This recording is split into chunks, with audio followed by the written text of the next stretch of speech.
বন্ধুরা, বাংলাদেশের নবজাগরণ ও মুসলিম সাহিত্য সমাজ অন্বেষা অবলোকন তত্ত্ব ডক্টর কাজল রশিদ শাহীনের এই গ্রন্থের আলোকে আমরা ইতিমধ্যেই জেনেছি নবজাগরণ কাকে বলে। এখন আমরা দেখব যে এই গ্রন্থে যাদেরকে নবজাগরণের নায়ক হিসেবে চিহ্নিত করা হয়েছে তাদের আন্দোলনটা নবজাগরণের সংজ্ঞার সাথে কতটুকুন সামঞ্জস্যপূর্ণ হয় এবং কতটুকুন সংজ্ঞা অনুযায়ী তাদের আন্দোলনটা নবজাগরণের অর্জিত হয়েছে।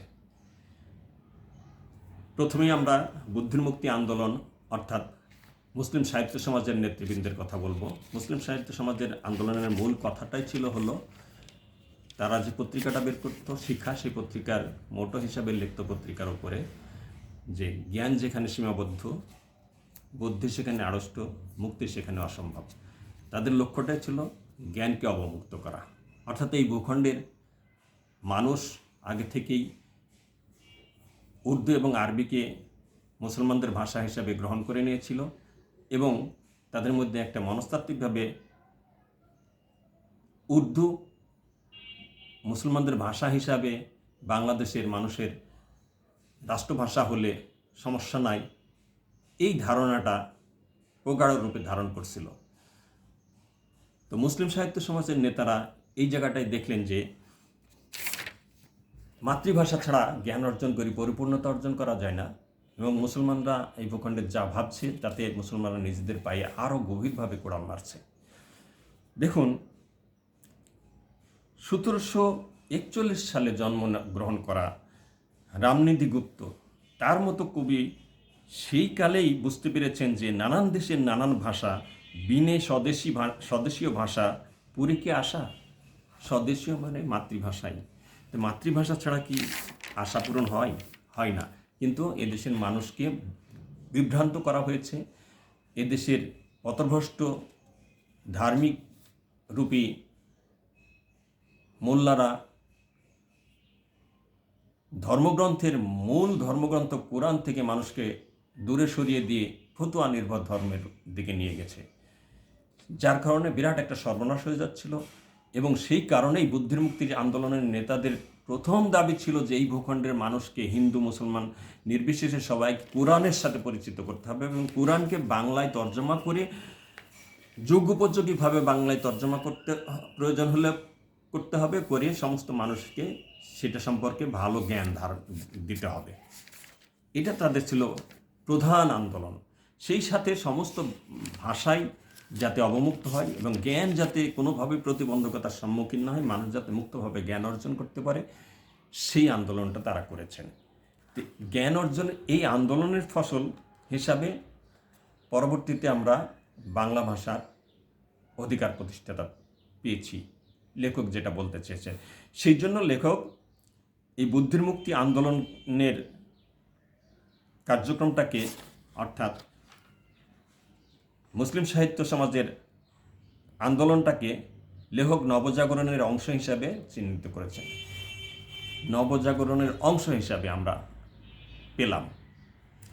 তাহলে পরিপূর্ণ নবজাগরণের নায়ক হিসেবে কাকে পাবো? পরিপূর্ণ নবজাগরণের নায়ক হিসেবে আমরা পাই শেরে বাংলা একে ফজলুল হক, হোসেন শহীদ সোহরাওয়ার্দী এবং বঙ্গবন্ধুর কার্যক্রমের মধ্যে।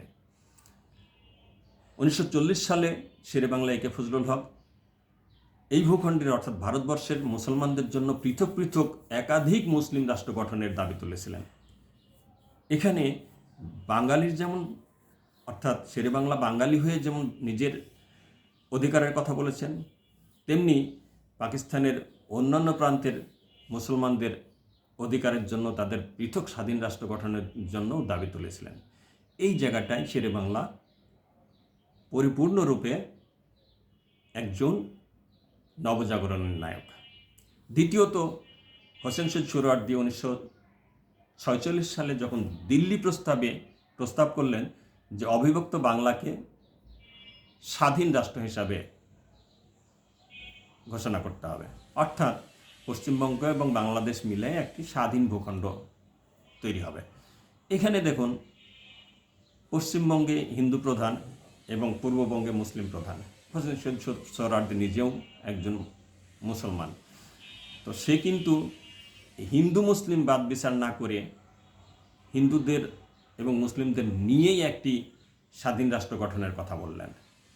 তার মানে কি, সে কিন্তু সংকীর্ণ গণ্ডির বাইরে গিয়ে নিজের এবং অন্যের অধিকারের কথা বললেন। এখানে হোসেন শহীদ সোহরাওয়ার্দী নিজেও একজন পরিপূর্ণ নবজাগরণের নায়ক।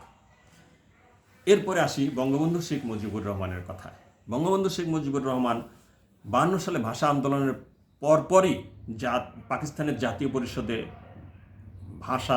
বক্তব্যে তিনি বলেছেন যে আমি শুধু বাংলা ভাষার দাবি করছি না, বাংলা ভাষার অধিকারের দাবি করছি না, আমি বেলুচপস্তু সহ পাকিস্তানের অন্যান্য জাতির ভাষার অধিকার প্রতিষ্ঠার জন্য দাবি জানাচ্ছি।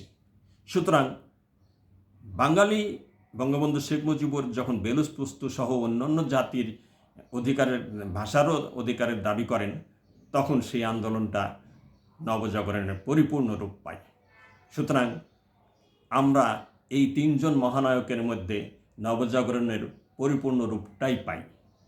শেরেবাংলা একে ফজলুল হক, হোসেন শহীদ সোহরাওয়ার্দী এবং বঙ্গবন্ধু শেখ মুজিবুর রহমানের কার্যক্রমের মধ্যে নবজাগরণের সংজ্ঞা অনুযায়ী, লেখকের সংজ্ঞা অনুযায়ী তাদের আন্দোলনটা, তাদের লড়াই সংগ্রামটা ছিল পরিপূর্ণ নবজাগরণের লড়াই।